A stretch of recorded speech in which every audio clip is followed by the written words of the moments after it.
Hello friends, good evening. I hope सभी लोग बहुत बढ़िया तरीके से तैयारी कर रहे हैं। यहाँ पे तो हम लोग स्टील के अंदर काफ़ी सारे प्रश्न हल कर चुके हैं। 80 सवाल हम लोग लगा चुके हैं, जिसके अंदर हम लोग ने बहुत सारे डिटेल्ड कॉन्सेप्ट को समझा। आसपास की जितनी चीज़ें थी क्वेश्चन से रिलेटेड वो सब हमने समझी, सारा कॉन्सेप्ट हम लोग देखा, जिसके अंदर हम लोग ने डिस्कस भी करा है। क्या क्या अभी तक हम लोग डिस्कस कर लिया है। कनेक्शंस के अंदर हमने रिवेट्स को देख लिया है, वोल्ट के क्वेश्चन देखे हैं, वेल्डिंग के क्वेश्चन देखे हैं, टेंशन मेंबर के हमने थोड़े बेसिक कॉन्सेप्ट समझे, कंप्रेशन मेंबर के अंदर कॉन्सेप्ट समझे, जो उसके अंदर इफेक्टिव लेंथ वगैरह निकालते थे वो सब चीज़ें हम लोग देखी। बीम के अंदर गर्डर के कुछ क्वेश्चन देखे, ठीक है।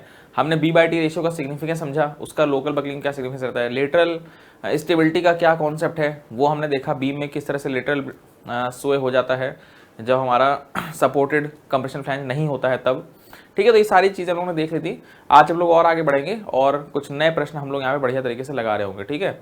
तो चलो शुरू करते हैं। उससे पहले सभी से यहाँ पे रिक्वेस्ट है कि सभी लोग सेशन को एक बार जल्दी शेयर करेंगे, बढ़िया से लाइक करेंगे, और जितने दोस्त यहाँ जुड़े हैं क्वेश्चन अगर टफ भी हैं तब भी कोई दिक्कत की बात नहीं है। हम लोग को पूरी कोशिश करनी है कि जो भी हम यहाँ पे क्वेश्चंस कर रहे हैं उसमें सीखें, हर एक ऑप्शन को भी समझें। अगर कोई ऑप्शन हमें नया दिखता है तो उसको भी हम लोग समझने का यहाँ प्रयास करेंगे ताकि कॉन्सेप्ट हमारे बिल्डअप हों, ठीक है। तो सभी से यहाँ रिक्वेस्ट है कि सभी लोग कमेंट बॉक्स के अंदर आंसर जरूर करेंगे और सेशन को एक बार जल्दी शेयर कर देंगे, और जितने दोस्त जुड़े हैं सभी को सर की तरफ से गुड इवनिंग यहाँ पे, ठीक है। चलो शुरू करते हैं हम लोग बढ़िया से। पहला प्रश्न हमारी स्क्रीन के ऊपर आ चुका है, इसका आंसर सभी लोग बताने की कोशिश करेंगे, कमेंट बॉक्स के अंदर आंसर देंगे सभी लोग। क्या है सर मेरा ये प्रश्न, क्या प्रश्न कह रहा है?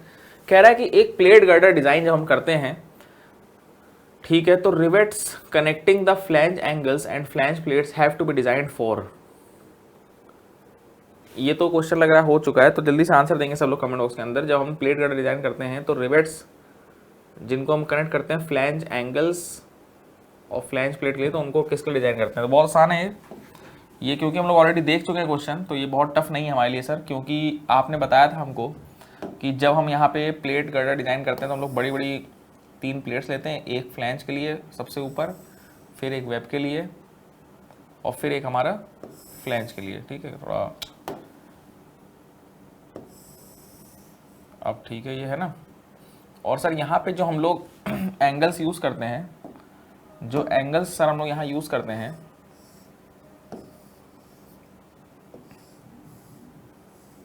चार एंगल लगाने रहेंगे सर हम लोग को यहाँ पे, बढ़िया से बताया था तुम लोग को हमने।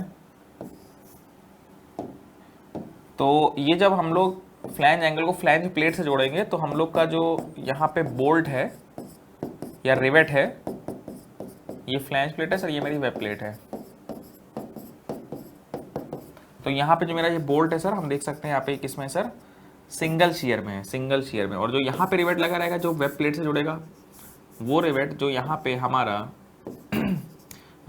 वेब प्लेट को फ्लैंज एंगल्स के साथ जोड़ रहा है, तो यहाँ पे डबल शियर होगा, ठीक है। तो फिलहाल हमारा सिंगल शियर ऑप्शन हो जाएगा, क्योंकि फ्लैंज एंगल का जो फ्लैंज प्लेट से कनेक्शन है उसमें सिर्फ हमको एक ही कट देखने को मिल रहा है, ठीक है। सिंगल यहाँ पे हमको कट देखने को मिल रहा है, तो हमारा बी ऑप्शन होगा। ये रिपीटेड क्वेश्चन भी है।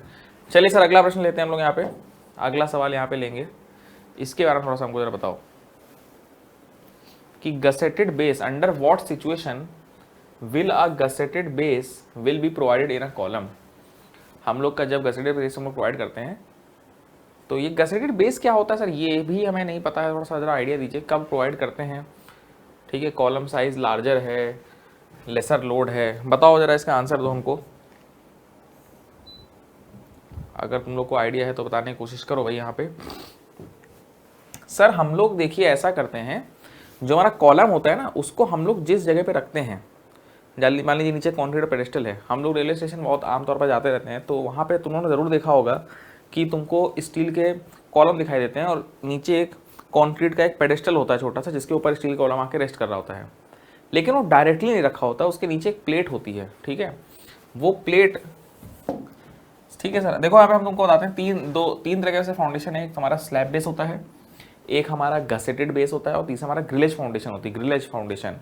तो फिलहाल अभी वो बात नहीं कर रहे हैं, वो तो काफ़ी बढ़िया फाउंडेशन होती है, नीचे पूरी दी जाती है। यहाँ पे हम सिर्फ सिंपल यहाँ पे 2 बात करेंगे हम, एक अपना क्या स्लैब बेस, ठीक है, स्लैब बेस की बात करेंगे, और दूसरा हम लोग यहाँ बात करेंगे गसेटेड बेस की, गसेटेड बेस की बात करेंगे, ठीक है।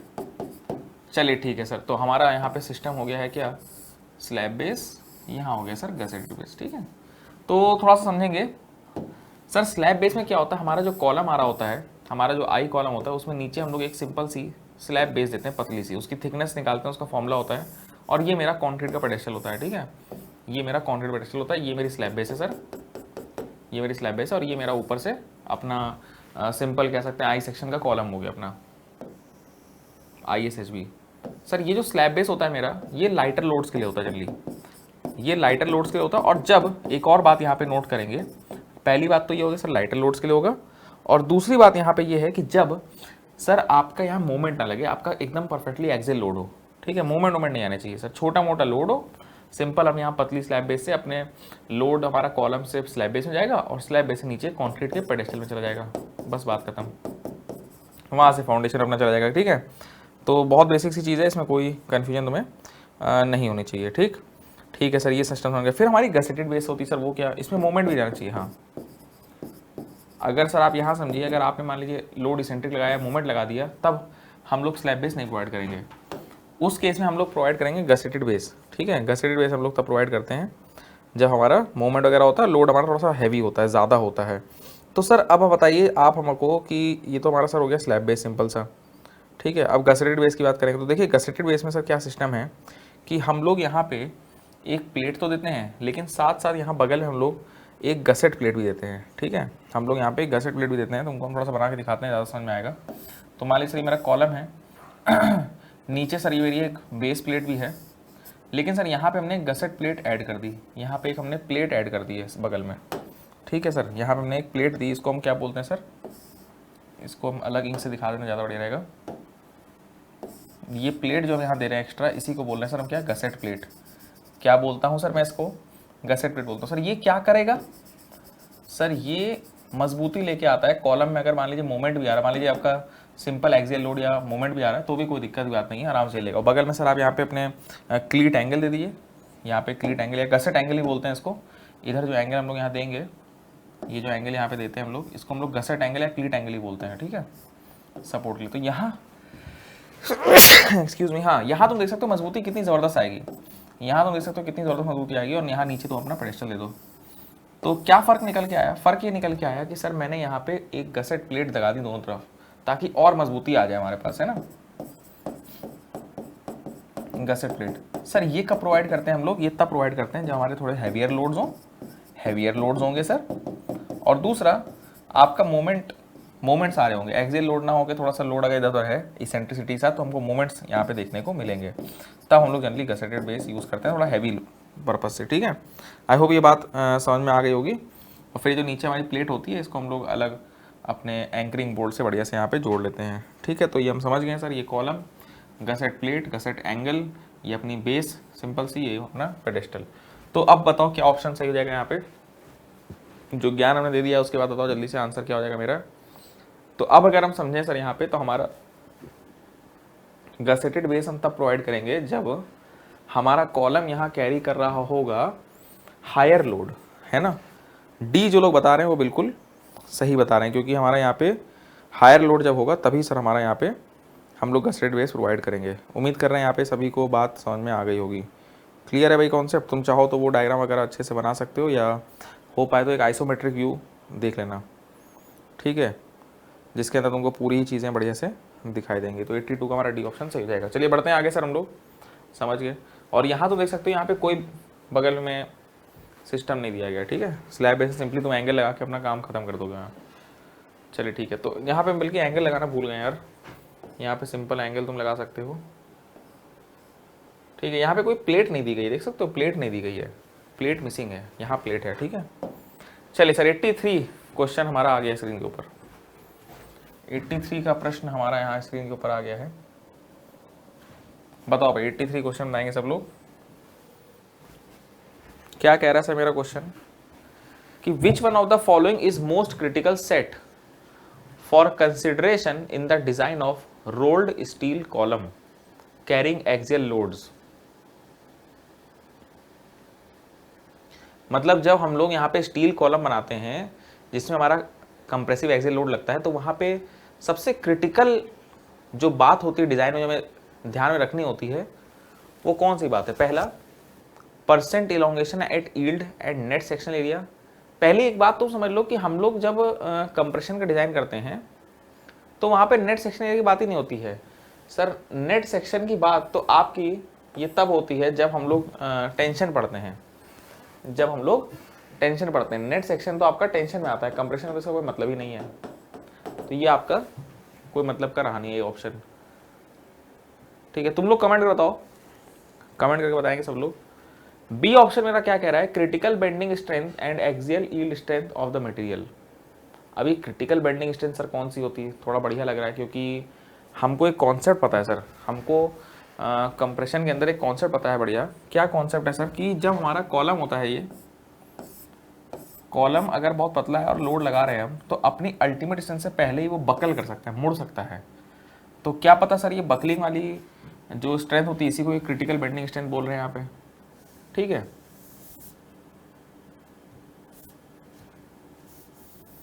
ठीक है, तो ये भी थोड़ा सही हो सकता है। आगे देखते हैं, buckling strength based on net area.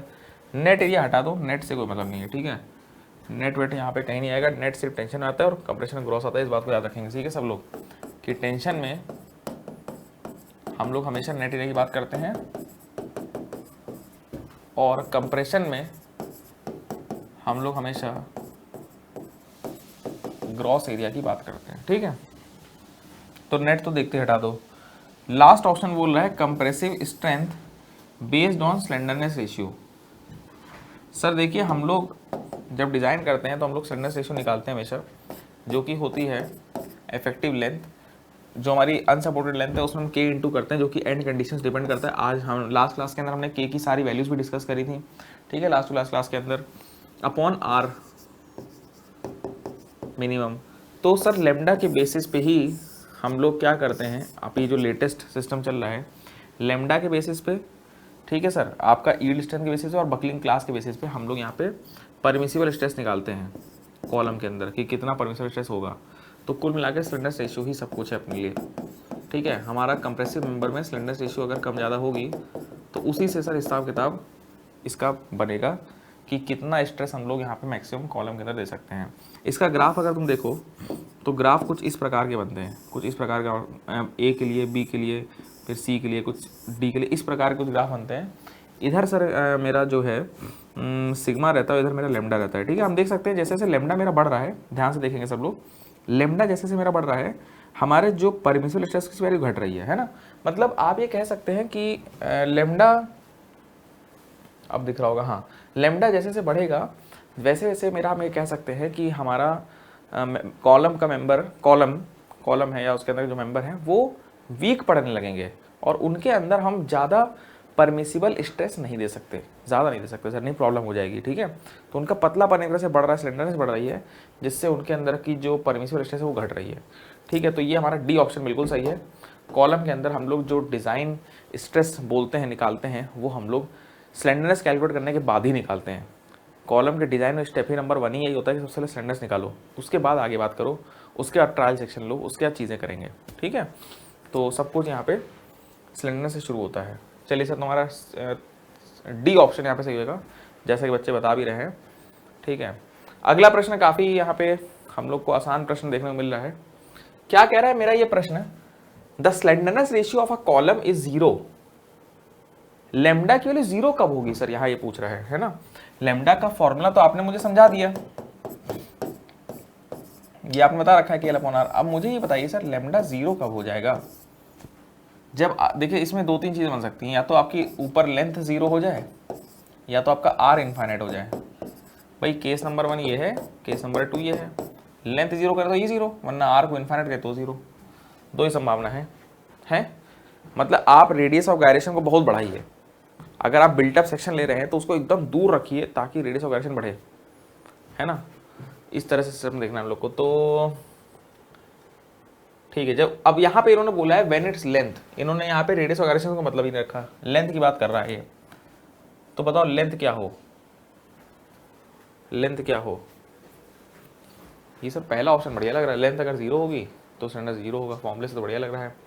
दूसरा बोल रहा है कि लेंथ जो है वो रेडियस ऑफ गायरेशन बराबर हो जाएगा, लेंथ और रेडियस ऑफ गायरेशन बराबर हो जाएगा तो लेमडा की वैल्यू ऑलमोस्ट हम कह सकते हैं 1 की ओर चली जाएगी। लेमडा की वैल्यू मेरी ऑलमोस्ट जो है सर 1 की ओर चली जाएगी। अब यहाँ तीसरा ऑप्शन बोल रहा है तो ये हटाओ, इससे कोई मतलब नहीं है भाई, हमको 1 थोड़ी करना है, हमको 0 बोला है ना क्वेश्चन के अंदर। हमसे 0 बोल रहा है। अगला बोल रहा है यहाँ पे कि हमारा जो कॉलम है वो सपोर्टेड, या लेंथ जो है वो सपोर्टेड है on all sides through out its length. क्या मतलब हुआ? ठीक है सर, देखिए हमारा जो कॉलम है ना सर, हमारा जो कॉलम है यहाँ पे, ये मान लीजिए कॉलम है मेरा, ठीक है, फिक्स्ड। अब देखिए सर, हमारी जो लेंथ है, ये क्लियर डिस्टेंस जो है यहाँ पे, इस लेंथ को मैं बोलता हूँ सर अनसपोर्टेड लेंथ। क्या कॉन्सेप्ट है सर यहाँ पे? इसको बोलते हैं अनसपोर्टेड। अनसपोर्टेड इसलिए बोल रहे हैं भाई क्योंकि ये लेंथ में कोई सपोर्ट नहीं दिया गया साइड से, है ना। मान लो तुम यहाँ पे कोई एक कॉलम बनाते हो, एक ब्रेसिंग बना देते हो उधर से, तो हम बोलेंगे सर यहाँ पे बीच में सपोर्ट दिया गया, ऐसा नहीं करा लेकिन उन्होंने। अब तुमने मान लो इस कॉलम को, ध्यान से देखो लिखा है, ये जो लेंथ है पूरी, इस सपोर्टेड ऑन द साइड। मान लो तुमने इस तरफ दीवार बना दी, पूरी एक दीवार, इस तरफ तुमने पूरी, चारों तरफ से तुमने इसको कॉलम को कर दिया सपोर्ट। यार जब तुम चारों तरफ से सपोर्ट कर दोगे तो बताओ मुड़ पाएगा कहीं? वो उसके लिए जगह ही नहीं बची, वो मुड़ ही नहीं पाएगा सर, है ना, बात समझिए। और यहीं पे, या मान लीजिए अगर आपका कॉलम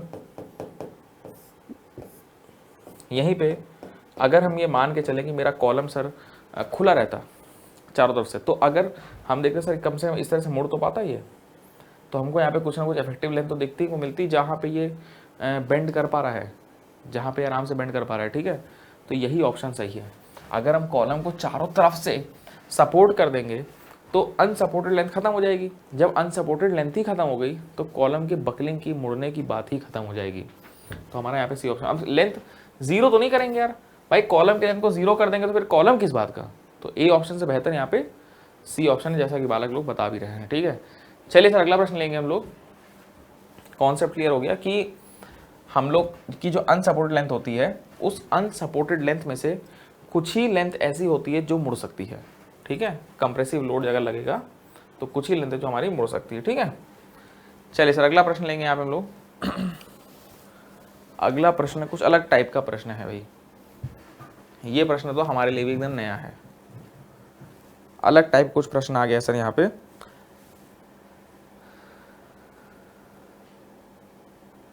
क्वेश्चन बोल रहा है सर मेरा, बिल्डिंग कोड्स जो होते हैं हमारे, बिल्डिंग कोड जो हमारे यहाँ पे हैं सर, रिक्वायर कर रहे हैं partition, building codes require the partition load, ठीक है, to be considered, partition load को कंसिडर करेंगे even without partition if live load is less than. अच्छा, अगर लाइव लोड एक वैल्यू से कम है तो पार्टीशन ना भी हो, अगर लाइव लोड एक वैल्यू से कम है और पार्टीशन अगर ना भी हो तो भी हम लोग जो है यहाँ पे पार्टीशन लोड को कंसिडर करेंगे। ये पूछा गया यहाँ पे, बताओ भाई।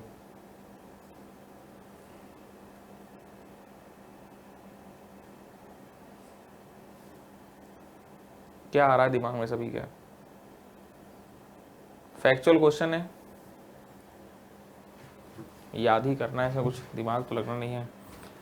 तो मतलब हमारा लाइव लोड, अगर यहाँ पे इसका आंसर जो दिया है इन्होंने, तुम लोग बता सकते हो कमेंट बॉक्स में, लाइव लोड अगर मेरा एक वैल्यू से कम है, PSF इन्होंने बोल रखा है यहाँ पे, ठीक है। तो अगर पार्टीशन लोड नहीं भी है तब भी हम लोग पार्टीशन लोड कंसिडर करेंगे।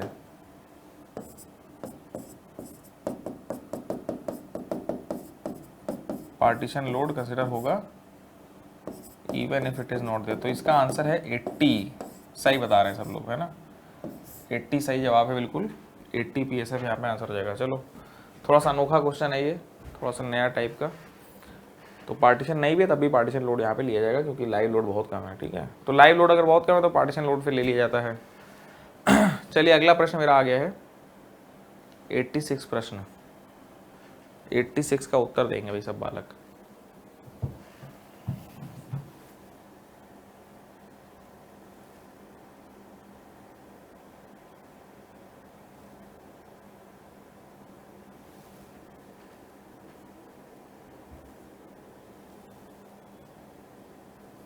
इन a factory building the horizontal spanning, या हॉरिजॉन्टल बीम कह सकते हैं, हॉरिजॉन्टल बीम स्पैनिंग, यहाँ पे बीम कह सकते हैं, थोड़ा सा मिसिंग हो गया लग रहा है। ये जो क्वेश्चन है ये हमारा बीम्स चैप्टर का है। ठीक है, क्योंकि हम देख सकते हैं यहाँ डिफरेंट टाइप्स ऑफ बीम दी गई है, हम तुमको सारी ही बता देंगे, फिलहाल एक ऑप्शन इसमें सही है। तो हमारा जो फैक्ट्री बिल्डिंग है वहाँ पे जो हॉरिजॉन्टल बीम होती है, horizontal beam spanning between the wall columns, ठीक है, दो वॉल कॉलम्स हैं वहाँ, एक से दूसरे वॉल कॉलम तक जा रही है, supporting a wall covering also are called as. तो बताओ तुम लोग क्या पता है इसके बारे में, एक एक करके सारे ऑप्शन देखो कि चारों ही हमें लगता है तुम्हारे लिए नए टर्म्स होंगे शायद, ठीक है, क्या पता कुछ बच्चों को पता हो, तो हम ये चारों ही बीम तुमको समझा दे रहे हैं, ठीक है। सबसे पहले यहाँ पे हमको देखने में मिल रही है स्ट्रिंजर बीम। क्या होती है स्ट्रिंजर बीम? तुमने कहीं देखे होंगे स्टेयर केस जब होते हैं, स्टेयर केस शायद तुमने देखे हो, जीना जो हमारे घर में होता है, उसमें कई कई जगह ऐसा होता है कि जो सारे स्टेयर्स होते हैं उसके बीच में नीचे एक बीम दिखाई देती लंबी सी, एक नीचे बीम दिखाई देती है। देखो तुमने शायद ऐसा देखा हो कि सर एक हमारी बीम है ये, और इसी के ऊपर सारे जीरे ये रखे हुए हैं, और यहाँ पे ऐसे चढ़ के तुम ऊपर जा सकते हो इस पर, है ना, देखा है इस तरह का सिस्टम कहीं? जी ने सर आपने बड़े गंदे बनाए हैं, थोड़ा सा लोग बनाने की कोशिश करते हैं यहाँ पे। तो ये जो बीम होती है ना तुम्हारी,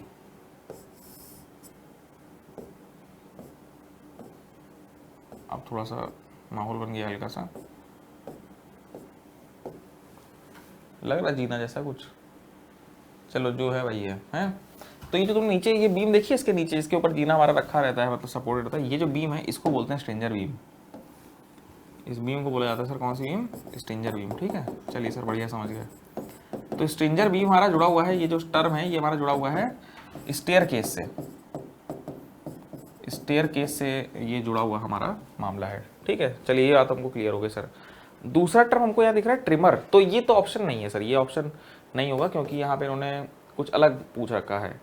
ट्रिमर क्या होता है? ट्रिमर तुम लोग को पता है एक्चुअली क्या होता है? जो जॉइस्ट होता है, हमने सर सुन लो कि जो स्टील बीम होती है, जो हम लोग देख सकते हैं अपने घरों की जो छत होती है उसमें हम लोग को जॉइस्ट देखने को मिलते हैं, ठीक है, जॉइस्ट इस तरह से पैरेलल जाते हैं, ठीक है, पैरेलल जॉइस्ट हमारे यहाँ पे जाएंगे, ये हमारा एंड हो गया रूम, ठीक है, जॉइस्ट हमको देखने मिल रहे हैं। अब मान लो थोड़ा सा और बना देते हैं, थोड़ा ये छत की बात हम कर रहे हैं, ठीक है। अब सर सिस्टम ये है कि हमको बीच में मान लीजिए सर जिंगला बनाना है, जिंगला मतलब वो जो सनलाइट के अंदर आने के लिए हम लोग यहाँ पे कुछ वेंटिलेशन वगैरह देते हैं ना यार, तुमने देखा होगा बहुत घरों में जो थोड़े घर छोटे होते हैं उसमें हम लोग जाल देते हैं, कितने लोगों ने देखा है जाल यार, है देख रखा होगा। तो तुम देखते हो जाल के लिए कटिंग करनी पड़ती है, मान लो हम इतने एरिया में जाल देना चाहते हैं, ठीक है, तो हमने यहाँ बीच में क्या करी, कटिंग करी, ट्रिमिंग करी कह सकते हैं ऐसे, है ना। और यहाँ जब हमने जाल के लिए कटिंग करी, ध्यान सुनना, और फिर हमने यहाँ जो बीम दी, यहाँ पे जो बीम दी, ठीक है, समझो, और फिर यहाँ पे अपना जिंगला बन गया सर, यहाँ से अपना सनलाइट वगैरह या जो भी चीज़ें हम यहाँ से एंट्री करा सकते हैं कर सकते हैं। तो ये जो बीम तुम देख रहे हो, ये बीम्स, ये जो बीम्स दी जाती हैं, ये ऊपर से हम लोग छत का व्यू दिखा रहे हैं, छत का टॉप व्यू, इसे हम लोग बोलते हैं सर क्या? Trimmer beam. इसे बोलते हैं सर हम लोग कौन सी बीम? Trimmer beam. तो ये भी नहीं है सर लग रहा है जहाँ तक हमको, क्योंकि इसने क्या करा सर, कुछ एरिया ट्रिम कर दिया, कुछ एरिया यहाँ पे बीच में इसने ट्रिम कर दिया, इसलिए इसको ट्रिमर बीम बोलते हैं। ये भी ऑप्शन यहाँ नहीं बैठ रहा है क्योंकि यहाँ पूछा गया है कि horizontal beam spanning between the wall column supporting the wall covering also. तो कल तुमको ने बताया था कि एक दीवार से दूसरी दीवार तक जो हमारी बीम जाती है उसको हम लोग बोलते हैं गर्ट, ठीक है। दो सर वॉल कॉलम्स हैं, यहाँ पे आपकी जो बीम ये जा रही है सिंपल, इसको हम लोग क्या बोलते हैं? गर्ट है ये सिंपल। इधर सर अपने उस डायरेक्शन में जो जाती है ये हमारी जॉइस्ट होती हैं सर, ये जॉइस्ट होती हैं, एक बार स्ट्रक्चर देखना तो तुम समझ जाओगे, ठीक है। मेन जो तुम्हारी लंबी बीम होती है वो हमारी गर्ट होती है, जो वॉल कॉलम से वॉल कॉलम जाती है, थोड़ा सा बाहर भी निकली रहती है, और यहाँ पे वॉल कवरिंग अगर कोई होगी तो उसको भी सपोर्ट कर देगी। अच्छा सर लिंटल क्या होता है? चलिए सी ऑप्शन सही हो गया, सब लोग सी बता भी रहे हैं यहाँ पे क्योंकि दो तुम जान ही चुके हो। लिंटल क्या स्कीम है सर बताइए? लिंटल में क्या होता है यार कि तुमने देखा होगा हमको कभी भी कोई वॉल ओपनिंग देनी रहती है ना, कभी मान लो कोई वॉल ओपनिंग वगैरह हमको देनी है, मान ली सर मेरी पूरी ईंटें की दीवार है, पूरी ईंट की सर मेरी दीवार है ये इस तरह से, मान लो बड़ी दीवार, अब हमको कोई ओपनिंग देनी है, मान लो यहाँ पे हमको दरवाज़ा देना है या मान लो खिड़की देनी है, तो अगर तुम अचानक से पूरी वॉल में से थोड़ी जगह खाली करोगे तो हो सकता है सर ऊपर की ईंटें नीचे गिर पड़े। दरवाजे के लिए मान लो हमने पूरी दीवार बनाई, अब हमको दरवाजे के लिए कुछ जगह खाली छोड़नी है, तो हम लोग क्या करते हैं सर, हम लोग जहाँ पे दरवाज़ा बनना होता है उसके ठीक ऊपर एक बीम डालते हैं, उसको बोलते हैं लिंटेल, यहाँ पे डलेगी, ठीक है, आरसीसी की रहती है, इसको हम लोग लगाते हैं। और फिर अब इसको क्यों लगाया सर, इसके ऊपर जितने ईंट होंगे वो सर इसके ऊपर टिके रहेंगे और ओपनिंग आराम से आपकी खुल जाएगी, फिर आप उसमें दरवाजा बनाइए चाहे खिड़की बनाइए, कोई दिक्कत नहीं। तो हर खिड़की दरवाजे के ऊपर एक बीम होती है जिसको हम लोग बोलते हैं लिंटल, जो उसके ऊपर के ब्रिक्स या उसके ऊपर जो लोड होता है उस लोड को संभाल रहा होता है। ठीक है, तो लिंटल भी यहाँ पे नहीं होगा। लिंटल हम लोग अपनी वॉल की ओपनिंग्स में, ठीक है, ओपनिंग्स जहाँ होती हैं उसके टॉप पे हम लोग जो बीम प्रोवाइड करते हैं उसे हम लोग क्या बोलते हैं सर, लिंटल्स बोलते हैं। ठीक है, तो उम्मीद कर रहे हैं बात तुमको यहाँ सारी हमने बता दी, क्लियर हो गया होगा सब। ठीक है, चलिए बढ़ते हैं आगे। 86 हो गया, 87 आ रहा है। अब कुछ में लिखना चाहो लिख सकते हो, डिटेल हमने एक्सप्लेन कर ही दिया है, कोई दिक्कत बात नहीं है। अब 87 की चर्चा करेंगे। अब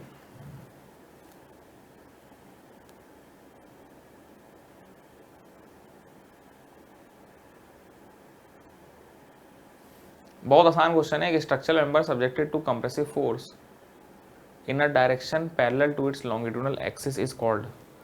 कमेंट कर बताओ भाई। एक ऐसा स्ट्रक्चरल मेंबर है सर ये जो हमारा लोड या फोर्स को रेजिस्ट कर रहा है अपनी लॉन्गिट्यूडनल डायरेक्शन में। ये है मेन प्रश्न, क्या हो जाएगा इसका उत्तर। बहुत आसान है सर। जैसे आपने बीम बताई, बीम में आपने बताया कि अलग अलग बीम के अलग नाम होते हैं। जैसे आपने हमको अभी पीछे बात करी थी, अलग अलग बीम के अलग अलग नाम आपने बताया सर हमको। आपने हमको बताया कि जैसे अलग अलग बीम थी, गर्ट आपने बताया, जॉइस्ट बताई, आपने स्ट्रिंजर बीम बताया, अभी आपने हमको लिंटल बीम के बारे में बताया। अलग बीम के अलग अलग यूज़ होते हैं। ठीक है, अलग बीम के सर अपने अलग अलग यूज़ आपने हमको समझाए।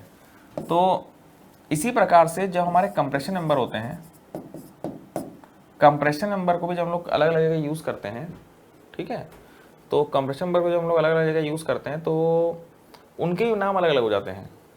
अब जैसे तुम यहाँ पे देख रहे हो पोस्ट है, यहाँ तुम देख रहे हो स्टैंक्योन है ना, यहाँ देख रहे हो कॉलम है, ये सभी कंप्रेशन मेंबर हैं, ये सभी कंप्रेशन मेंबर हैं। तो चाहे कॉलम हो चाहे कोई पोस्ट हो, भाई यहाँ पे लैंप वगैरह था वो पोस्ट बोलते हैं उसको।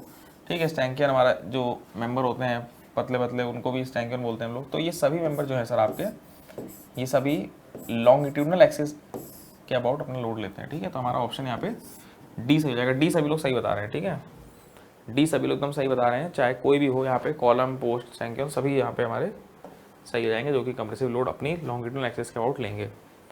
चलिए सर 88 प्रश्न की बात करेंगे हम लोग यहाँ पे।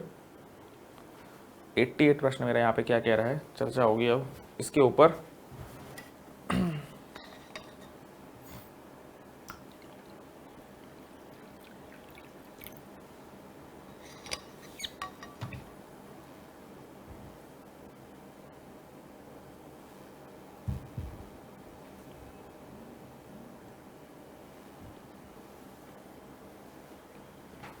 सर बात करेंगे इसमें, flange splice in plate girders should be placed preferably near about. हम यहाँ बात करेंगे sir flange splice plate girders में कहाँ प्लेस किए जाते हैं प्रेफरेबली। तो सर पहले तो बताइए ये स्प्लाइस क्या होता है, ये शब्द थोड़ा सा टफ है, ये शब्द सर बता दीजिए स्प्लाइस क्या होता है। देखो स्प्लाइस की अगर हम बात करें तो यदि हमारा दो मेंबर जब जोड़ते हैं, होता क्या, जैसे मान लीजिए सर कॉलम बना रहे हैं, मान लीजिए कॉलम बना रहे हैं या हमारी लंबी बीम बना रहे हैं, जब भी मेंबर की लेंथ बहुत ज़्यादा हो जाती है तो भाई दो कॉलम है, हमको एक कॉलम को दूसरे कॉलम से जोड़ना पड़ेगा, जोड़ना पड़ेगा। भाई मान लीजिए बहुत ऊंची सर बिल्डिंग है, अब वहाँ पे हमको दो कॉलम को जोड़ के देना पड़ रहा है। या मान लीजिए सर हमारी कोई बहुत लंबी बीम है, हमको एक बीम और दूसरी बीम को जोड़ना पड़ रहा है, तो जिस जगह जोड़ रहे हैं जो जॉइंट होता है ना सर, कैसे रख दोगे जॉइंट को, भाई आई है हमारा, इधर आई है इधर आई है, दोनों आई को कैसे जोड़ देंगे सर हम दोनों आई को जब जोड़ेंगे तो हम लोग को वहाँ पे कुछ प्लेट्स लगानी पड़ेंगी एक्स्ट्रा, और उन प्लेट्स में कुछ बोल्ट इसमें लगाने पड़ेंगे, कुछ बोल्ट इसमें लगाने पड़ेंगे। तो ये जो जॉइंट्स होते हैं लंबे मेंबर जो छोटे छोटे मेंबर होते हैं उनको ज्वाइन करने के लिए जो जगह होती हैं उसको हम लोग बोलते हैं स्प्लाइस। स्प्लाइस सिंपली कह सकते हैं जॉइंट है, लेकिन उस जॉइंट पे हम लोग कुछ प्लेट्स बोल्ट्स या रिवेट्स वगैरह वेल्डिंग वगैरह ये सब हमको करनी पड़ती है। अब सर बात यहाँ पे बोल रहा है स्प्लाइस, समझ गए सर, स्प्लाइस आपका कह सकते हैं connection provided when member are long, connection provided when हमारा जो मेंबर है is too long, when our member is too long. ठीक है सर, हमारा मेंबर अत्यधिक लंबा है। अब ये फ्लैंज स्प्लाइस क्या है सर, देखिए फ्लैंज स्प्लाइस बताते हैं आपको डायग्राम से। देखिए सर, मान लीजिए मेरा फ्लैंज है, ये मान लीजिए सर मेरा आई फ्लैंज है। अब सर हमारी मान लीजिए बीम जो है, मान लो यहीं तक है, मान लो यहीं तक है अपनी। अब सर इसमें क्या हो रहा है कि इधर से एक ये बीम यहाँ पे ख़त्म हो गई मान लीजिए, ठीक है, मान लो बीम यहाँ ख़त्म, इधर से आ रही सर दूसरी बीम, उधर से अपनी दूसरी बीम चल रही है, ठीक है, वो अपना दूसरा चल रहा है सिस्टम। अब जब हमें मान लो दूसरे दोनों को जोड़ना है, चलिए सर अपनी दो बीम है यहाँ पे, ठीक है, हमको सर इन दोनों के फ्लैंज को जोड़ना है सर, ये दोनों के फ्लैंज आप देख रहे हैं ऊपर के, इनको जोड़ना है। तो हम यहाँ पे क्या करेंगे, एक प्लेट प्रोवाइड करेंगे इसमें कॉमन, और ये नीचे भी प्रोवाइड करेंगे। अब थोड़ा गंदा हो गया लेकिन चलो कोई नहीं, एक प्लेट हम लोग यहाँ नीचे भी प्रोवाइड कर सकते हैं, ठीक है। एक ऊपर से करी सर, एक नीचे से करी, यहाँ बोल्ट वोल्ट दे दी सर, यहाँ बोल्ट वोल्ट दे दी, बढ़िया से अपना जुड़ जाएगी। सर इसकी लोकेशन क्या होनी चाहिए सर, जाहिर सी बात है हम लोग कभी कहीं पे फ्लैंज प्लेट में ज्वाइनिंग कर रहे हैं तो कोशिश ये करनी है कि ऐसी जगह हो जहाँ पे स्ट्रेस आपका कम हो, स्ट्रेस कम होना चाहिए फ्लैंजेस पे, ठीक है। हम यहाँ लिख लेंगे ये बात कि stress eight splice location should be minimum. और इसकी जो लोकेशन जनरली दी जाती है, अब जनरली हमारी जो तुम्हारी ये प्लेट गर्डर्स होती हैं, जनरली ये तुम्हारी कंटिन्यूस रहती हैं जनरली, ठीक है।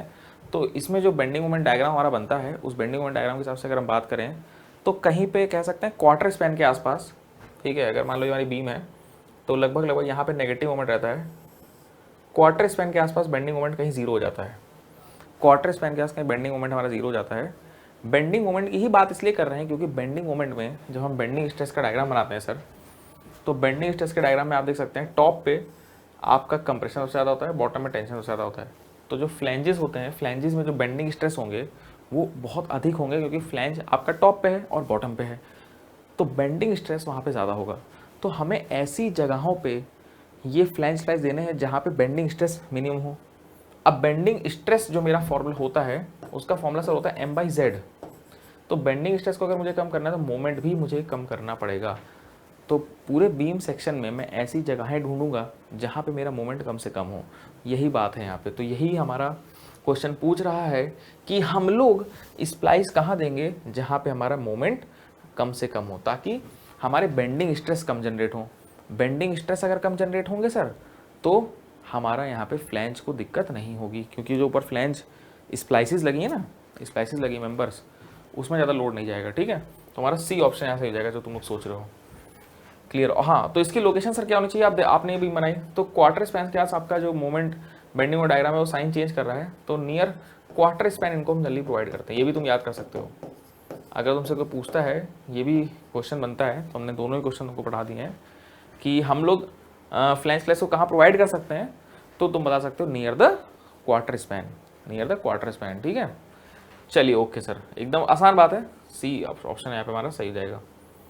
चलो आगे बात करेंगे। 89th क्वेश्चन हमारा आ रहा है, ये वेब है, वेड लिखा है यहाँ पे, बताओ। चलिए सर अगला प्रश्न मेरा आ गया यहाँ पे, क्या कह रहा है मेरा ये प्रश्न कि in the design of steel girders, girder के सर बहुत क्वेश्चन करा डाले आपने। In the design of steel girders which of the following elements is used for increasing the buckling resistance of the web. अब सर ये बात आपको पता ही है कि गर्डर कब देते हैं, गर्डर हम लोग सर तब देते हैं जब बहुत ज़्यादा लोड होता है, लोड बहुत ज़्यादा है। अब हमको अपना क्रॉस सेक्शन एरिया बहुत ज़्यादा चाहिए होगा, लेकिन इतने बड़े क्रॉस सेक्शन एरिया इंडस्ट्री में मैन्युफैक्चर होते नहीं है, तो हम लोग क्या करते हैं, गर्डर बनाते हैं।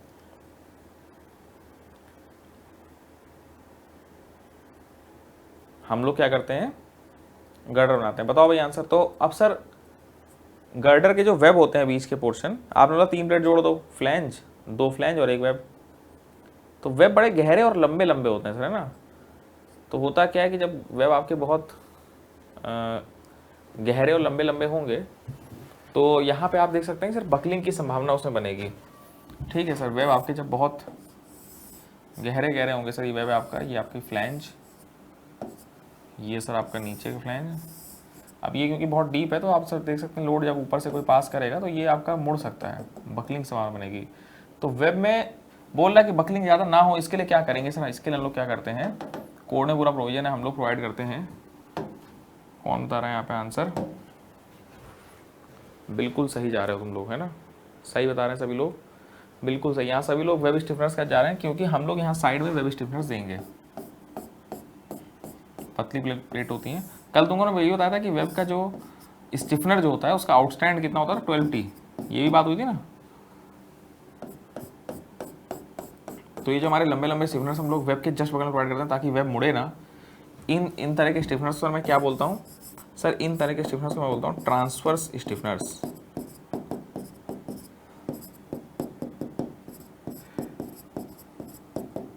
क्या बोलता हूँ मैं इनको, ट्रांसवर्स स्टिफनर्स। और इनके बीच में स्पेसिंग जो होती है, अब एक स्टिफनर है, दूसरा एक और होगा यहाँ पे, फिर तीसरा और होगा, सी स्पेसिंग होती है, सी को हम लोग स्पेसिंग बोलते हैं। हमारा आंसर हो जाएगा डी।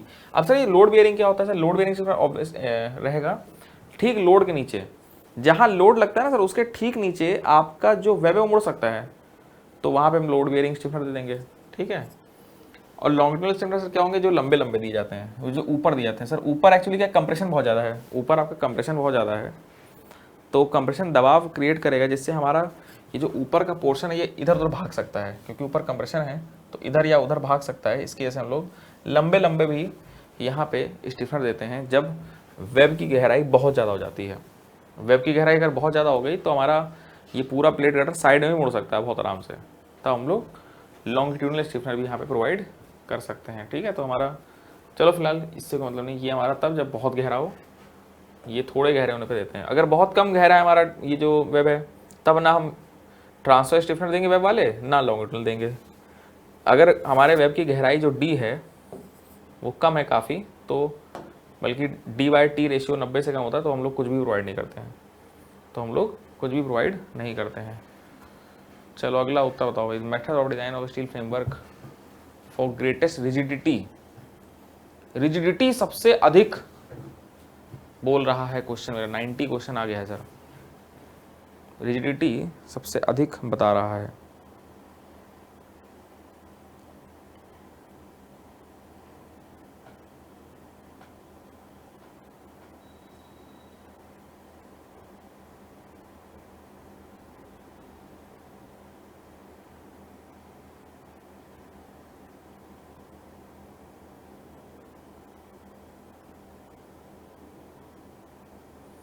क्या कह रहा है question, the method of design of steel framework for which greatest rigidity and economy also in weight is provided is known as.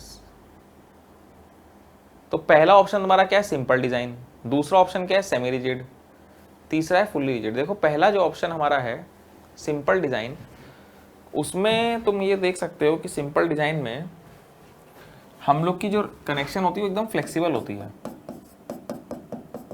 बल्कि हम ये कह सकते हैं कि रिजिडिटी आपकी बहुत कम से कम होती है, रिजिडिटी बहुत कम होती है सर। ठीक है, पहले वाले में फ्लेक्सिबल होता है ज़्यादा। फिर सेमी रिजिड में सर हम रिजिडिटी और बढ़ाते हैं, और फुल रिजिड में हम एकदम रिजिड कर देते हैं, फुल रिजिड में बहुत ज़्यादा रिजिडिटी बढ़ा देते हैं, कह सकते हैं कि मैक्सिमम रिजिडिटी आपको देखने मिलेगी। सर ये होता क्या है, लेकिन ये होता क्या है, देखो समझने की कोशिश करो। सर यहाँ मान लीजिए मेरा कॉलम है ये, और यहाँ मान लीजिए मेरी इधर से बीम आ रही है। ठीक है, अब बीम पे कोई लोड होगा, वो लोड हमको यहाँ पे कॉलम में ट्रांसफ़र करना है, तो अब हम यहाँ पे जितनी मजबूती से इसको कनेक्ट करेंगे उतना ही यहाँ का लोड यहाँ ट्रांसफ़र होगा। अगर हल्का फुल्का तरीके से लोड, मतलब यहाँ पे हम हल्का फुल्का बांध देंगे तो बीम आपकी डिफ्लेक्ट कर जाएगी, ऐसे बीम आपकी आराम से ऐसे डिफ्लेक्ट कर जाएगी, है कि नहीं, बीम आपकी डिफ्लेक्ट कर जाएगी, और फिर आपका लोड यहाँ ट्रांसफ़र नहीं होगा। तो अगर मुझे बीम से कॉलम में लोड बढ़िया से ट्रांसफ़र करने हैं, सारे वर्टिकल फोर्स भी और मोमेंट्स भी, तो हमें यहाँ पे एकदम रिजिड कनेक्शन देना होगा। तो हम ये बोल सकते हैं कि सर जब कनेक्शन हमारा फुल रिजिड होगा तो हमारा लोड्स यहाँ बीम से कॉलम में फुल ट्रांसफ़र होंगे, वर्टिकल फोर्सेस भी जो शियर हैं और जो मोमेंट्स हैं वो भी ट्रांसफ़र हो जाएंगे। लेकिन अगर आपका सेमी रिजिड है, सिंपल डिजाइन है, फ्लेक्सिबल है तो फ्लेक्सिबल डिज़ाइन, सिंपल डिज़ाइन में सर आपके मोमेंट ट्रांसफर नहीं होंगे, ये मेंबर आपका घूम जाएगा लेकिन खुद ये मोमेंट के अंडर घूम जाएगा, लेकिन यहाँ लोड या मोमेंट ट्रांसफ़र नहीं करेगा सिंपल डिज़ाइन में, ठीक है। तो ये, लेकिन फिलहाल यहाँ पे रिजिडिटी की बात कर रहे हैं, इसको इतना सर अच्छे से बांध देंगे, इतना टाइट रिजिड कर देंगे इसको, क्वेश्चन बोला रिजिड करेंगे कि लोड यहाँ से आराम से ट्रांसफ़र हो जाए। अगर यहाँ 100 फोर्स है तो वहाँ भी 100 ही हमको दिखाई दे कॉलम के अंदर, क्योंकि रिजिडिटी ने जितना टाइट करोगे रिजिडिटी उतना ही फोर्सेज अच्छे ट्रांसफर होंगे, उतने फोर्सेज अच्छे ट्रांसफर होंगे। इसको लूज रख दोगे हल्का झूलने छालने लगेगा तो उधर फोर्सेज उतनी तरीके से नहीं जाएंगे, पूरा मोमेंट अच्छे से नहीं ट्रांसफर होता, ठीक है। और ये इकोनॉमिकल भी रहते हैं, ठीक है। चलिए अगला प्रश्न देखा जाए सर अपना 91, अरे 2 चले गए, 91 क्वेश्चन जरा बताओ हमको।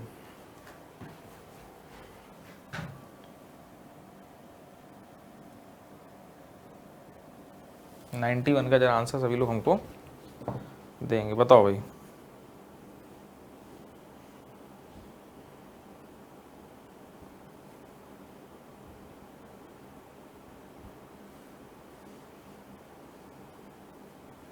कौन बताएगा इसका आंसर हमको?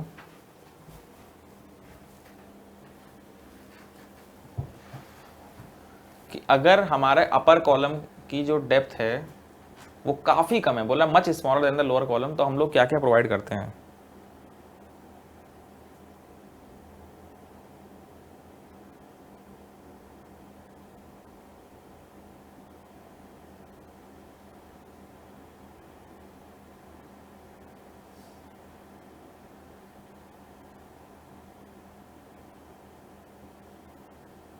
क्या क्या हम लोग प्रोवाइड करते हैं बताओ।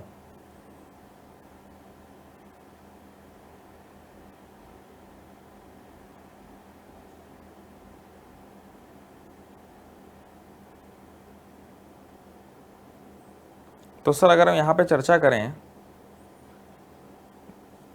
दो ऊपर वाला और नीचे वाला कॉलम सर कभी कभी ऐसा होता है कि हमको कॉलम को जोड़ने की ज़रूरत पड़ती है, ठीक है।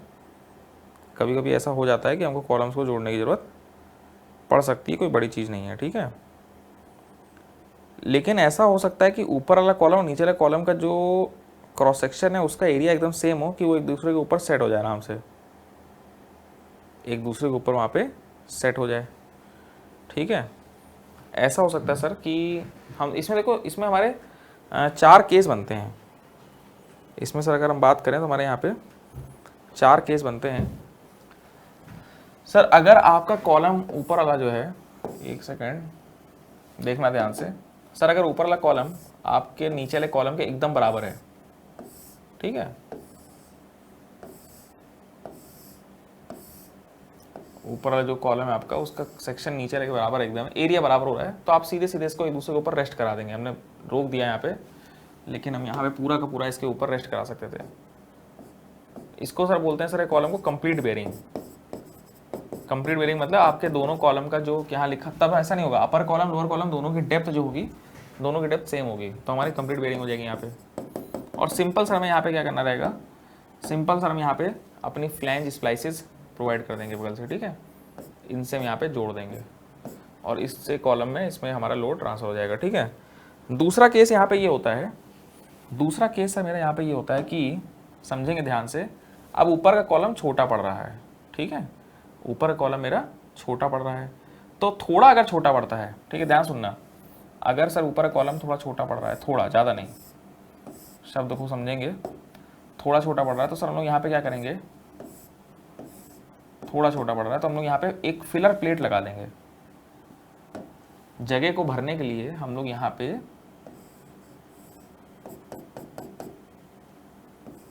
फिलर प्लेट्स लगा देंगे, ठीक है, पैकिंग मटेरियल कह सकते हो। और फिर यहाँ पे हम स्प्लाइस प्लेट लगाएंगे, फिर यहाँ पे हम स्प्लाइस प्लेट लगाएंगे, ठीक है, फिर यहाँ पे स्प्लाइस प्लेट लगाई जाएंगी अपनी, जिससे हम पूरा का पूरा सिस्टम यहाँ पे जोड़ दिया जाएगा। लेकिन यहाँ पे पार्शियल बेयरिंग है, हम ये कहेंगे सर यहाँ पे हमारा जो कॉलम ऊपर वाले कॉलम की डेप्थ है और नीचे वाले कॉलम की जो डेप्थ है उसमें वो सेम नहीं दिखा।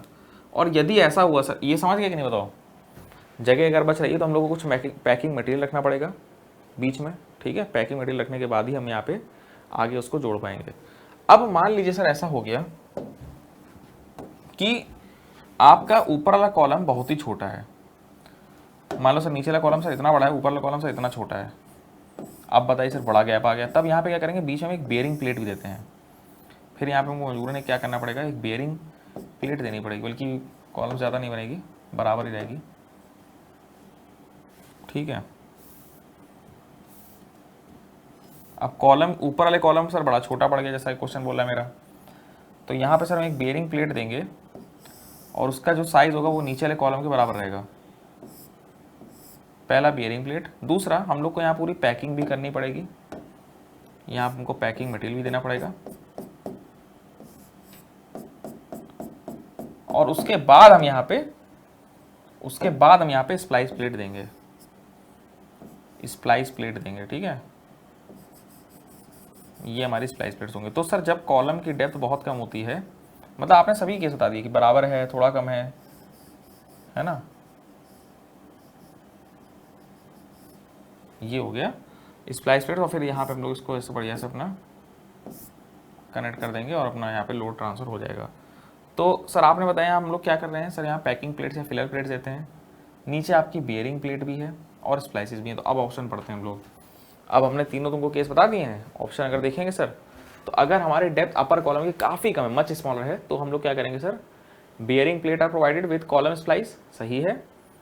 Filler and bearing plate are provided, हाँ सर फिलर है, ये बीच में ये फिलर है, ये स्प्लाइस है, कॉलम स्प्लाइस, ये बीच में बियरिंग प्लेट भी है सर, ये देखो बियरिंग प्लेट यहाँ पे, सर ये आपकी बियरिंग प्लेट भी है।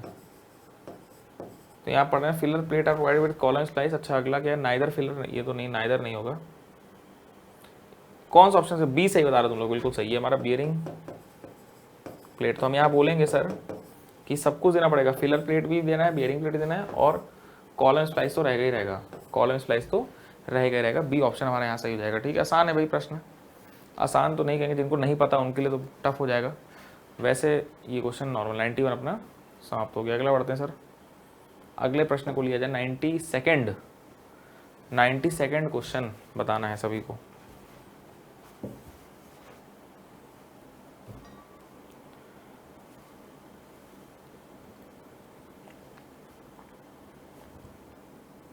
डेप्थ ऑफ फाउंडेशन हम लोग यूजुअली किस फॉर्मूले से कैलकुलेट करते हैं,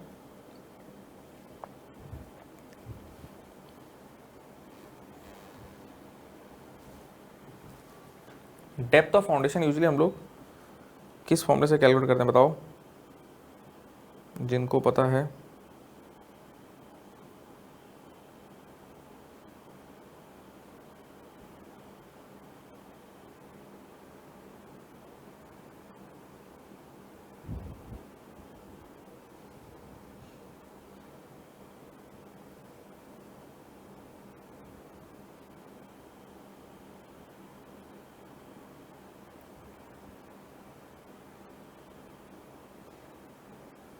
बिल्कुल सही, सब लोग बी ऑप्शन बता रहे हैं, बिल्कुल सही है, रैंकाइन फॉर्मूला लगता है, ठीक है। डी लैम्बार्ड, न्यूटन, ये कटर, ये सब अलग अलग फॉर्मूले हैं।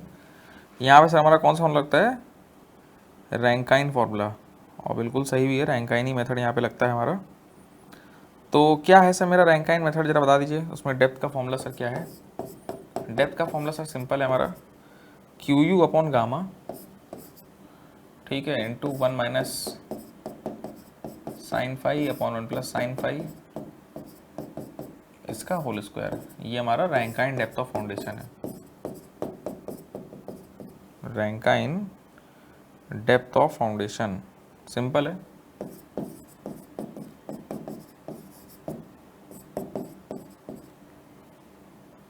ठीक है, चलिए सर अगला प्रश्न लिया जाए।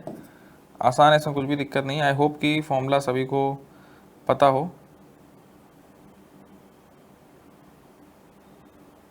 ठीक है, तो हमारा Q U upon gamma, gamma ये हमारा unit weight of soil, Q U हमारा जो ऊपर से प्रेशर आ रहा है, ठीक है, बैकफिल प्रेशर या सरचार्ज प्रेशर बोलते हैं।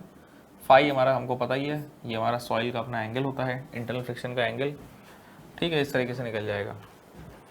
चलिए सर, तो आगे बात करेंगे, हमारा बी ऑप्शन यहाँ पे सही होगा। 93 की चर्चा होगी भाई। 93 प्रश्न हमारा क्या बोल रहा है सर,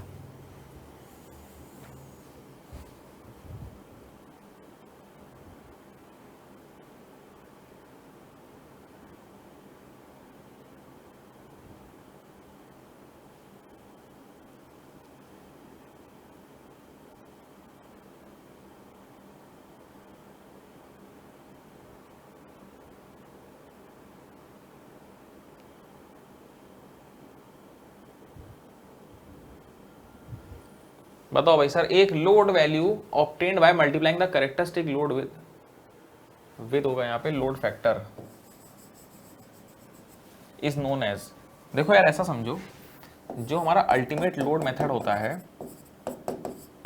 अल्टीमेट लोड, देखिए सर तीन मेथड होते हैं। एक हमारा वर्किंग स्ट्रेस मेथड, तो तुमने सुना होगा वर्किंग स्ट्रेस मेथड, एक हमारा होता है लिमिट स्टेट मेथड, और एक हमारा होता है अल्टीमेट लोड मेथड।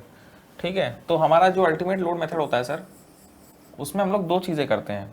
ठीक है, ध्यान से सुनेंगे। पहला तो सर हम लोग क्या करते हैं, एक तो लोड का होता है और एक हमारा स्ट्रेंथ का होता है। हम लोग अपनी जो स्ट्रेंथ होती है सर, जो भी स्ट्रेंथ होती है, कह सकते हैं कैरेक्टरिस्टिक स्ट्रेंथ जो होती है, उसको हम लोग partial safety factor for material से डिवाइड कर देते हैं। गामा का मतलब होता है partial safety factor for the material से डिवाइड कर देते हैं, और इससे हमको मिल जाती है सर, इससे हमको मिल जाती है डिजाइन स्ट्रेंथ, इससे हमको मिल जाती है डिजाइन स्ट्रेंथ। एक दिन हमने तो बताया था कि कैरेक्टरिस्टिक स्ट्रेंथ क्या होती है, ये हमारी पहली बात हो गई, पॉइंट नंबर 1। दूसरा पॉइंट कि हम लोग का जो लोड होता है sir, characteristic load, characteristic load जो होता है उसको हम लोग मल्टीप्लाई करते हैं पार्शियल सेफ्टी फैक्टर से।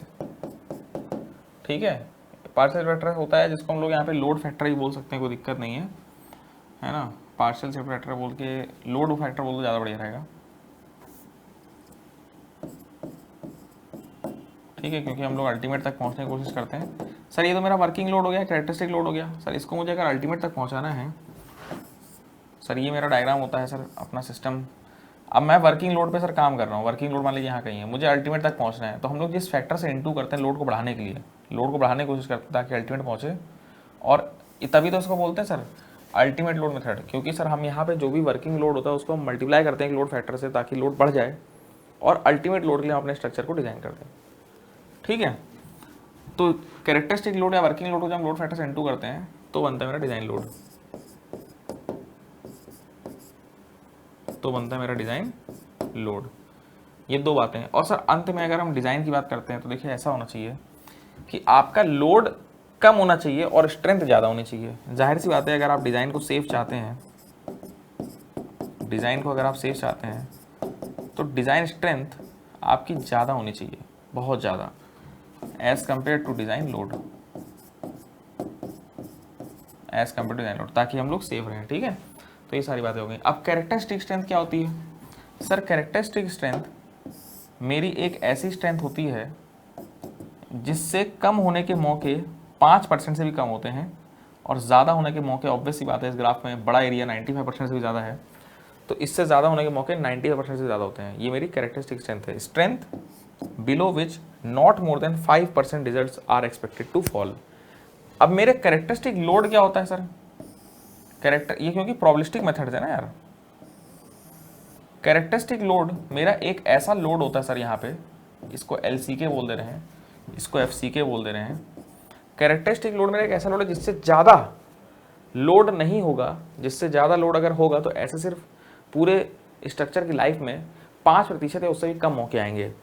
लोड मेरा LCK से ज़्यादा हो जाएगा, ज़्यादा आगे लोड मेरा LCK से ज़्यादा हो जाएगा, ऐसे मौके 5% से भी कम आएंगे। ज़्यादातर आपका लोड जो है कैरेक्टरिस्टिक लोड से कम ही रहेगा। 95% मौकों में जो पीछे का एरिया है, 95% मौकों में आपका जो एरिया रहेगा वो कम रहेगा। ठीक है, तो ये होता है कैरेक्टरिस्टिक लोड। क्लियर है? अबव विच, यहाँ पे बिलो विच है, वहाँ अबव हो जाएगा।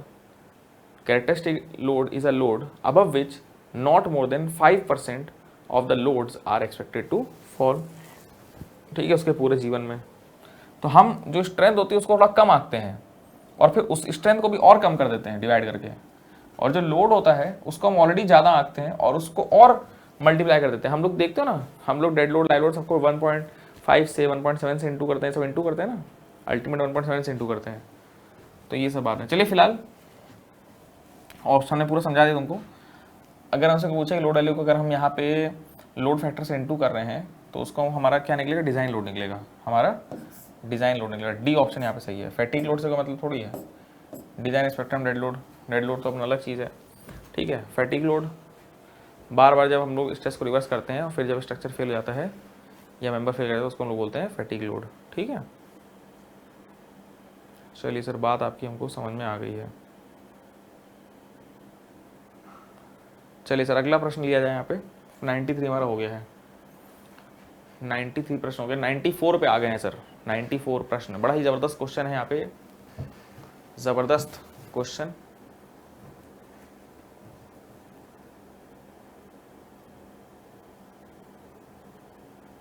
क्या बोल रहा है मेरा ये प्रश्न? The bracing provided in the plane of end post is called.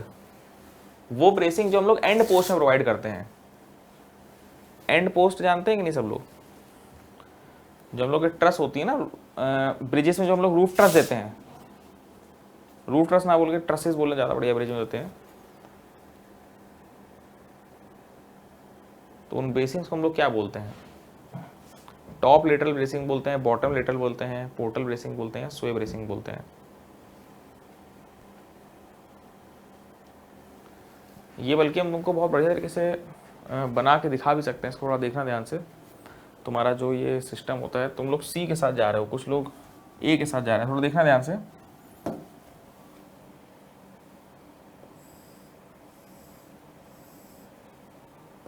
बढ़िया बन जाए तो अच्छा रहेगा।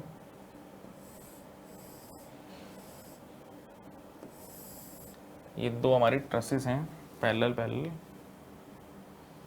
चलो बनाते हैं थोड़ा सा।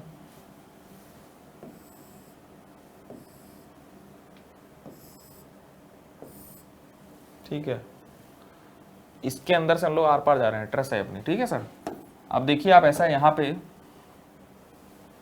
थोड़ा सा गंदा हो गया है लग रहा है, चलो कोई नहीं, जो भी है यही है। तो सर इसमें अगर हम थोड़ा बनाएं, ये देखो यहाँ पे जो बनता है ये, इसमें सीधे आएंगे, नीचे की तरफ चलो अपना, गंदा हो गया मामला यहाँ पे। सीधा बनाना थोड़ा सा, इसको हमको एंगल आगे रहते तो ज़्यादा बढ़िया रहता है ना।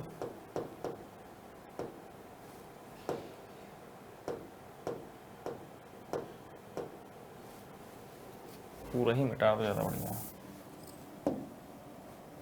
थोड़ा सा एंगल और लिया जाए इसमें, है ना।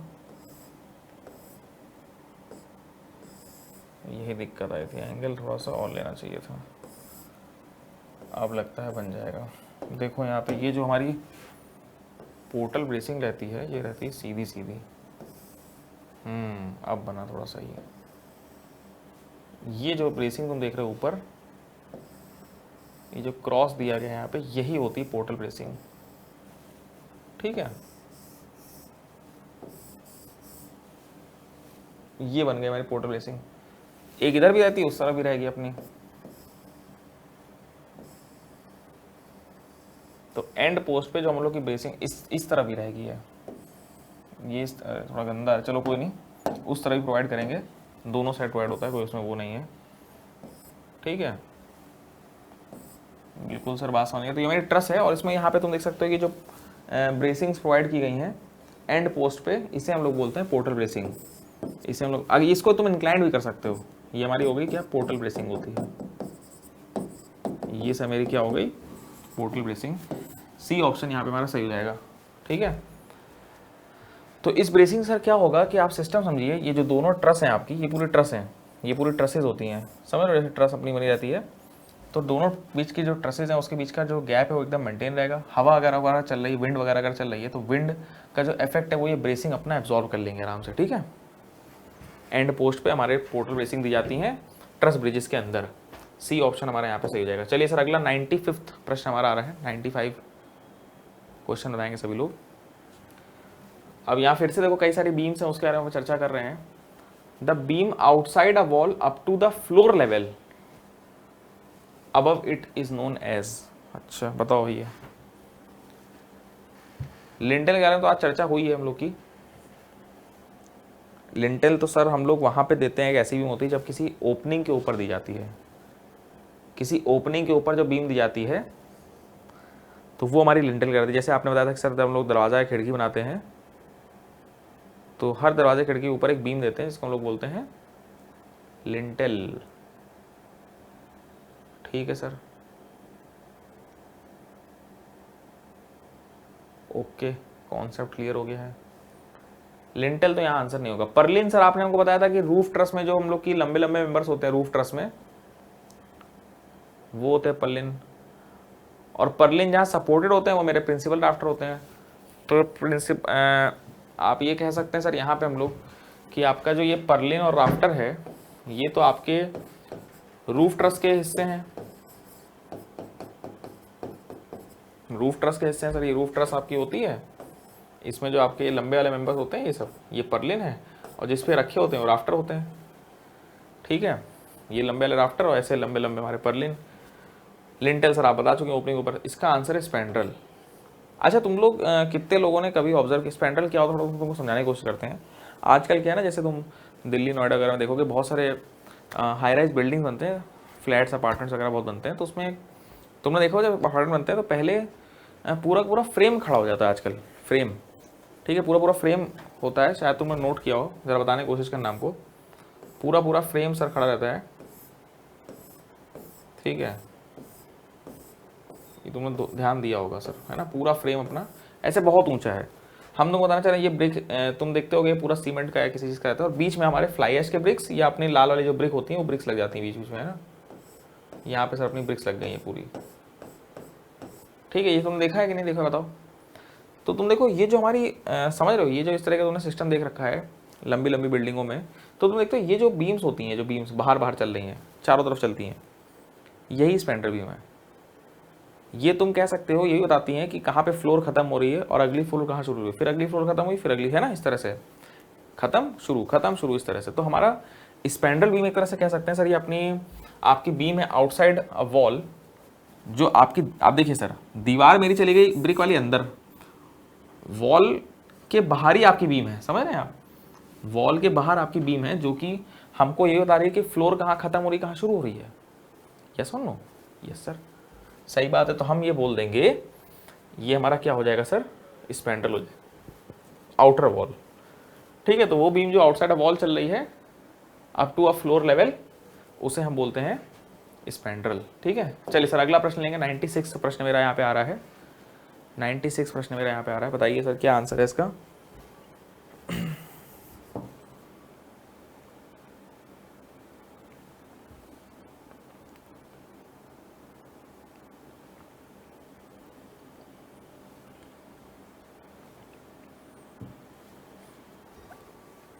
क्या कह रहे हैं मेरा क्वेश्चन यहाँ पे, members of the roof truss that support the purlin are known as. आज ही तुमको हमने बताया 50 बार कम से कम। वो मेंबर जो हमारे यहाँ पे पर्लिन को सपोर्ट करते हैं उसे हम लोग बोलते हैं प्रिंसिपल राफ्टर। ठीक है, क्या बोलते हैं सर, प्रिंसिपल राफ्टर। सर ये आपका जो रूफ ट्रसेस हैं, ठीक है सर, इसमें ये आपका सबसे ऊपर का जो पॉइंट होता है, लाइन रिज लाइन जो आपकी होती है, अब यहाँ पे तुम्हारे जो ये लंबे लंबे मेंबर्स होते हैं इनको तुम राफ्टर बोलते हो, प्रिंसिपल राफ्टर। ठीक है, इन्हीं पे हमारे पर्लिन्स दोनों तरफ होते हैं, ऐसा नहीं कि एक ही तरफ बना देंगे, दोनों तरफ मेंबर जाते हैं। ये हमारे प्रिंसिपल राफ्टर्स हैं, गिनती में थोड़े कम होंगे, और इसी के ऊपर से सर मेरे बाकी सारे पर्लिन्स एक एंड से दूसरे एंड या एक कह सकते हैं ट्रस से दूसरी ट्रस तक जाएंगे। ठीक है, सेम इधर भी। तो ये जो आपके लंबे लंबे मेंबर्स है, ये जो ब्लू वाले बताएं, ये आपके पर्लिन है, ये पर्लिन है, और ये जो आपके ब्लैक वाले सर यहाँ पे हैं ये आपके प्रिंसिपल राफ्टर हैं। और प्रिंसिपल राफ्टर के बीच में अगर कोई छोटे मोटे राफ्टर आ रहे हैं तो उसको सिर्फ राफ्टर बोलेंगे, वो आपके प्रिंसिपल नहीं होंगे। प्रिंसिपल राफ्टर वो राफ्टर होते हैं जो पर्लिन को सपोर्ट करेंगे। ऑर्डिनरी मान लिया आपने यहाँ पे कुछ और कोई टीन शेड ऊपर रखना है, उसके लिए आपने छोटे मोटे राफ्टर और दे दिए, है ना, तो वो आपका नॉर्मल राफ्टर हो जाएगा। ठीक है, चलिए तो हमारा ऑप्शन यहाँ पे ए ऑप्शन सही हो जाएगा, ए ऑप्शन। प्रिंसिपल टाई से कोई मतलब नहीं, मेन स्ट्रट मेन टाई कोई मतलब नहीं। ठीक है, ये दोनों हमारे टेंशन मेंबर है, स्ट्रट हमारा कौन सा मेंबर होगा, कंप्रेशन मेंबर होगा। ठीक है, स्ट्रट मेरा कंप्रेशन मेंबर होगा। चलिए सर अगला प्रश्न लेंगे हम लोग, अगला प्रश्न लेंगे 97। बताओ भाई 97 प्रश्न यहाँ पे लिया जाएगा। बोला dash is known as the highest line of sloping roof where two opposite slopes meet. Dash is known as the highest line of sloping roof where two opposite slope, दो उल्टी स्लोप जहां मिलती हैं, ठीक है, रूफ के अंदर। Sir roof जो मेरी होती है, आपने जब ये रूफ बनाई थी, देखिए आपने बताई थी कि एक स्लोप दूसरी स्लोप, भाई ये स्लोप और ये स्लोप अलग है, अपोजिट है, ये जहां आके मिल रही हैं उसको क्या बोलते हैं? कमेंट करके बताएंगे सब लोग, आंसर देंगे इसका। जहां ये मिलती हैं उसको क्या बोलते हैं हम लोग?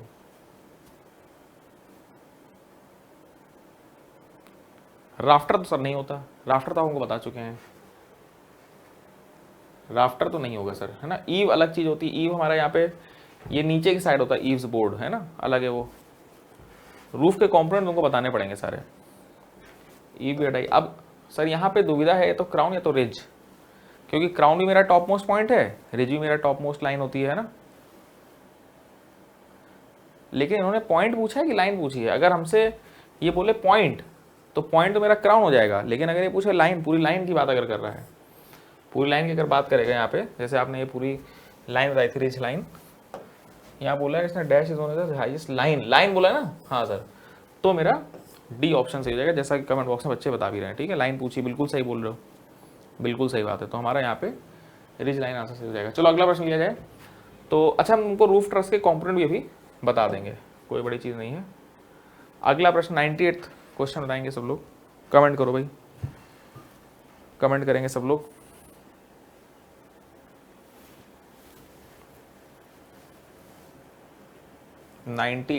प्रश्न का डिस्कशन होगा। स्पेस बिटवीन एडजेसेंट बेंड्स, छत के ट्रस के जो बीच का स्थान है उसको उसको क्या कहते हैं हम लोग?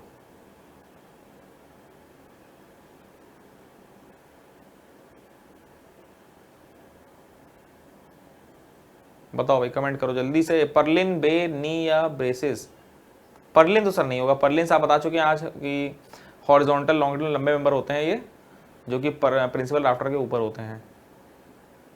ठीक है, ये तो नहीं होगा पर्लिन। अब बच रहा नी और ब्रेसिस। ब्रेसिस भी नहीं होते। ब्रेसिस तो आपने बताया हमको, ब्रेसिंग दिखाई क्रॉस, जो कि हवा को या किसी और हमारे लेटरल फोर्स को रेजिस्ट करेगी, है ना, वो भी नहीं होगा।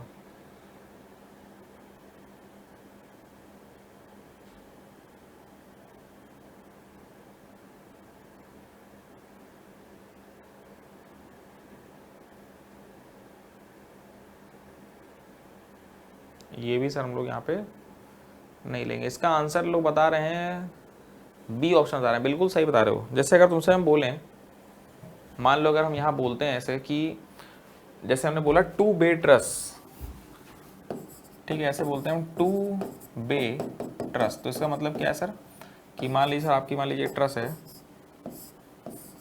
एक बे हो गया, दो बे हो गया, एक बे दो बे। सर एडजेसेंट आप कह सकते हैं, यहाँ पे जो बेंड्स हैं आपके, एक बेंट और दूसरा एडजेसेंट बेंट के बीच की जो जगह है, इसको एक बे बोलते हैं। वन बे, टू बे, समझ रहे हो। थ्री बे ट्रस होती है, थ्री बे ट्रस होती है सर, तो हमारा ऑब्वियसली यहाँ पे कितने हो जाते हैं सर, एक ब्लॉक, एक बे, दूसरा बे, तीसरा बे।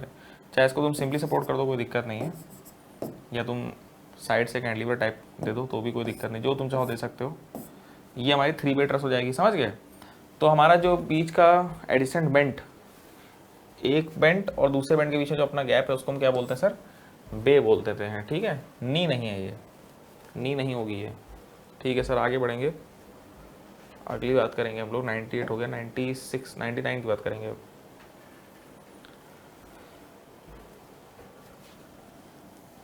यहाँ पूछ रहा है function of king post in a king post roof truss. King post क्या होता है पहले वो बताओ, और उसका फंक्शन यहाँ पूछा गया फिलहाल, तो वो हमें बताना है।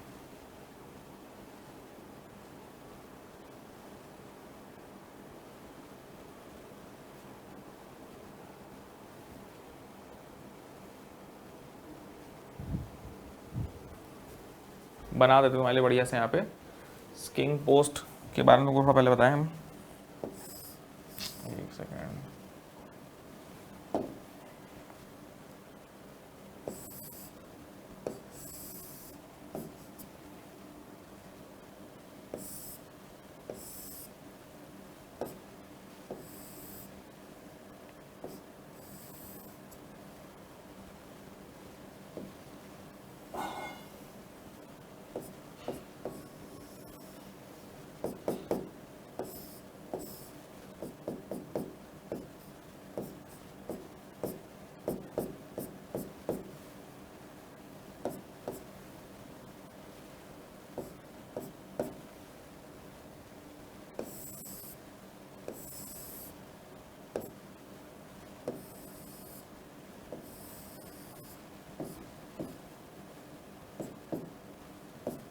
ये तुम्हारा रूफ,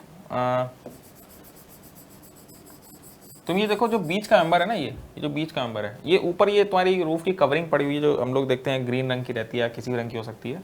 ये तुम्हारे अंदर जो तुम देख रहे हो प्रिंसिपल राफ्टर्स हैं, ठीक है। ये तुम्हारे स्ट्रट्स हो जाएंगे जो यहाँ पे इधर से आके जुड़ेंगे। लिख देते हैं जरा नाम, नहीं तो सब कन्फ्यूजन हो जाएगा यहाँ पे, ठीक है, सब कन्फ्यूजन हो जाएगा सर। और हाँ, यहाँ पे सपोर्ट भी रहेंगे सर अपना, ऑब्वियस ही बात है, यहाँ पे अपना सपोर्ट रहेगा यहाँ पे। ये ऊपर रूफ कवरिंग है, उससे तो हमें कोई मतलब है नहीं, ठीक है। ये हमारी ऊपर रूफ कवरिंग है तो उसको तो हटा ही दीजिए सर आप यहाँ पे। और भी चीज़ यहाँ पे सपोर्ट्स भी रहते हैं अपने ये, ठीक है। हाँ तो सर आपका किंग पोस्ट ये है, ये आपका किंग पोस्ट हो गया, ये किंग पोस्ट हो गया बीच में। किंग पोस्ट में आपके दो स्ट्रट्स हैं यहाँ पे, ये स्ट्रट दिख रहे हैं हमको। ये जो नीचे की बीम होती है सर हमारी टाई बीम है, ये टाई बीम है सर, है ना। किंग पोस्ट हो गया ये, बाकी अपनी सपोर्टिंग वॉल है, इससे तो कोई दिक्कत है नहीं। ये सर आपके ऊपर रूफ कवरिंग हो गई, ये सर आपके ऊपर रूफ कवरिंग हो गई, ठीक है। ये सर आपका पर्लिन हो गया, ये लंबे लंबे अंदर जा रहे होंगे, ठीक है। ये जो हमने बनाया ये लाल रंग के पर्लिन्स हैं जो पीछे तक जा रहे हैं पूरा, बल्कि कहो तो हम इधर दिखा भी दें, इधर ऐसे अंदर जा रहे हैं सर, ये मेरे पर्लिन्स हैं। अच्छा, पर्लिन्स रखे किसके ऊपर है सर? ये जो हमारे मेंबर है ये कौन से? प्रिंसिपल राफ्टर है, आज ही आपने समझाया, ये तुम्हारे प्रिंसिपल राफ्टर है, इसी पे लंबी लंबी पर्लिन्स पड़ी हुई हैं, ठीक है। चलिए बिल्कुल सही, ये हमारी प्रिंसिपल राफ्टर हो गई,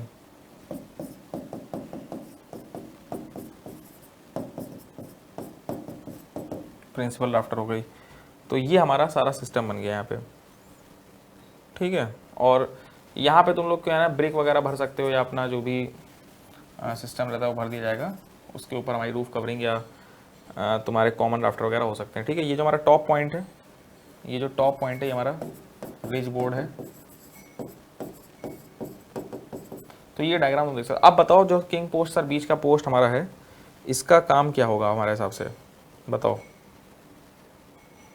इसका काम यहाँ पे क्या होगा, ठीक है। ये हमारा पर्लिन वर्लिन हो गया सर। पर्लिन जनरली हम लोग सी सेक्शन देते हैं ना, ये भी तुम याद रखो। और कंटिन्यूस बीम की तरफ से डिज़ाइन किया जाता है। पर्लिन के बारे में ये भी याद रखेंगे हम लोग, जनरली सी सेक्शन प्रोवाइड करते हैं। Purlin are designed as, purlins are designed as sir continuous beams. हाँ तो सर अगर मान लीजिए हम यहाँ से अपने किंग पोस्ट को गायब कर दें, ये जो बीच हमारा किंग पोस्ट है उसको गायब कर दें सर अचानक से, तो आप खुद देख सकते हैं सर आपकी जो ये ट्रस है ये स्प्रेड कर जाएगी, फैल जाएगी थोड़ा सा, यही लग रहा है यहाँ पे। और जो आपकी किंग पोस्ट है सर इसमें बड़ा ज़बरदस्त दबाव आ रहा होगा, ठीक है, दबाव आ रहा होगा क्योंकि पूरा का पूरा फोर्स यहाँ पे रेजिस्ट कर रहा है। अगर वो हट जाए तो ये आपका फैल जाएगी। तो लिखा है to support the framework of the roof, अच्छा, to receive the ends of principal rafter, अच्छा, प्रिंसिपल राफ्टर के एंड को भी रिसीव कर ही रहा है सर, बढ़िया लग रहा है थोड़ा। To prevent the walls from spreading outward, अच्छा, to prevent the tie beam from sagging at it centre. अच्छा, टाई बीम जो है, ये टाई बीम है ना, टेंशन ये सैग कर जाएगी। तो लग तो सभी सही रहे हैं लेकिन सबसे बेहतर ऑप्शन जो है वो है यहाँ पे C option, to prevent the walls from spreading outwards, ठीक है। नहीं तो हमारी जो वॉल हैं अगर लोड पड़ेगा तो सर ये वॉल आपकी बाहर की तरफ झुकने लगेंगी, ये सबसे बड़ी प्रॉब्लम है, ठीक है। फिर तो आपकी टाई बीम तो ऑटोमेटिक सीधी हो जाएगी तो वो प्रॉब्लम खत्म हो जाएगी, लेकिन वॉल्स आपकी बाहर की तरफ फैलना शुरू कर देंगी, ठीक है। तो ये हमारा सी ऑप्शन यहाँ पे सही है। चलिए सर अगला और आखिरी प्रश्न हम लोग यहाँ पे लेंगे, 100th क्वेश्चन यहाँ पे लिया जाएगा, इसका जरा आंसर सब लोग हमको देंगे, फिर इसके बाद हम लोग अपनी क्लास को एंड करेंगे, ठीक है। चलो सभी लोग बताएंगे इसका उत्तर जल्दी से हमको।